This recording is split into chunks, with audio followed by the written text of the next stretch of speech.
And we hope that the knowledge shared in this room will help to galvanize investment in the area of the real estate.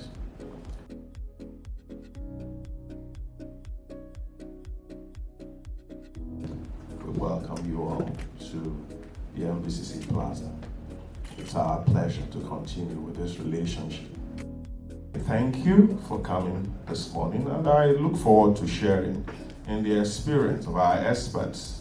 They are going to tell us a number of things, and I'm looking forward to learning some of those things that they will share with us on the opportunities, because perhaps there are some that we are not so aware of.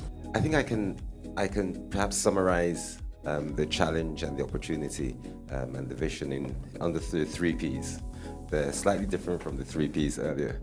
So it's people, place, and purpose. Landmark is a company in Nigeria, built by Nigerians for Nigeria. And one of the key things that we've focused on from a real estate perspective is people. And when I say people, our currency of real estate is footfall. It's not bricks and mortar, it's not the square footage. So the more people who come to Landmark, the more successful we are. So we've just focused on bringing people to Landmark, and to get people to Landmark, we need to focus on experiences, make sure they stay there long enough, and make sure they have enough things to do. So that's the first thing, the people. When it comes to place, everybody knows real estate is location, location, location. So to create a place where you can come to and you can do a number of things at one time was a foremost part of our thinking. And then purpose basically is to make sure that people have a reason to come, and then when they come, they enjoy themselves as much as possible. But most importantly, they tell other people about us. So that's our entire focus. You must interrogate every of the following 7 Ps. The first is the product you are offering that solves a particular problem in that very environment. The second is how that product is packaged. And I'll give an illustration, just using timeshare to illustrate. Now, people sign contracts of timeshare for 100 years. And then you sign that contract for 100 years, but every year the cost of maintaining the luxury apartment, right, in Dubai, there in Jumeirah, because I'm very much aware of that, okay? You pay about $1,300, at times $1,500 annually as maintenance fee, which means they are assured of that income for 100 years. So the idea then is that you will use it in your lifetime and pass it to your children. So that now is the packaging. The third element now connects to the place mentioned earlier. So where, or location is very vital. The fourth one connects to the people. Which people are you targeting? Then the fifth one, we talk about how people get to know about you. And that's where digitization comes in. We call it end-to-end digitization. How do they get to know about you? Now, 94% of Nigerians that have access to internet, they do it on their phones. So in which case, whatever business you are doing, people should be able to get to know about you on their phones.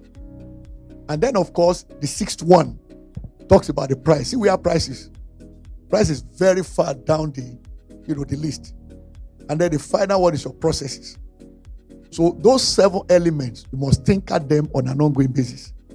So in which case, every day, there's always something you want to change in there. All the raw material of construction in Lagos, everything is from outside Lagos. The only thing Lagos produces is sand. And that sand now, they stopped it. Granite is from outside, and we're all going one by one with trucks to go and get granite. Government can arrange to have a granite store to bring in granite in large quantities by barges, by train, and store it for us here.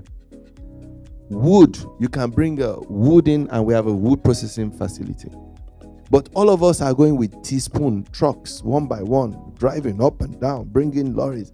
And then you have agencies on the road, all sorts of agencies on the road, collecting tickets, collecting this, collecting that, and every single one is approved by government.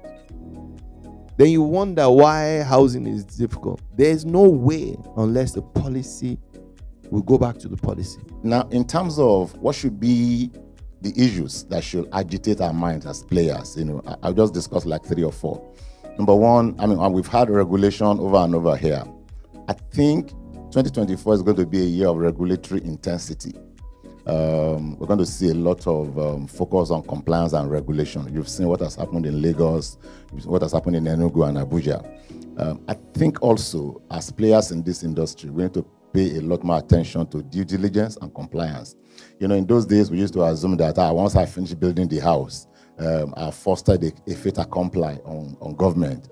But you can see that even if you have finished building 5-10 years ago, you know, government can still come and pull down those buildings. We've seen what happened in Lagos. So you will do very well to ensure that when you're building, you look at the approval order for the area, you look at the zoning for the area, and don't ever assume that you can get away with some things the way we used to get away with them. So I think it's going to be a year of regulatory intensity. I think in terms of funding will still be very difficult to come by. You know, so my view is that we all still have to try to build flexibility into our capital stacks. It's important. MPR is still above 18%. You know, so on the back of that alone, you know, you're borrowing at 20-25%. You know, if you're lucky. You know, so how do you buy land in the open market? Do your permission and approval in the normal way, borrow money in the usual way, and still succeed in this business? It is going to be very, very, very tough.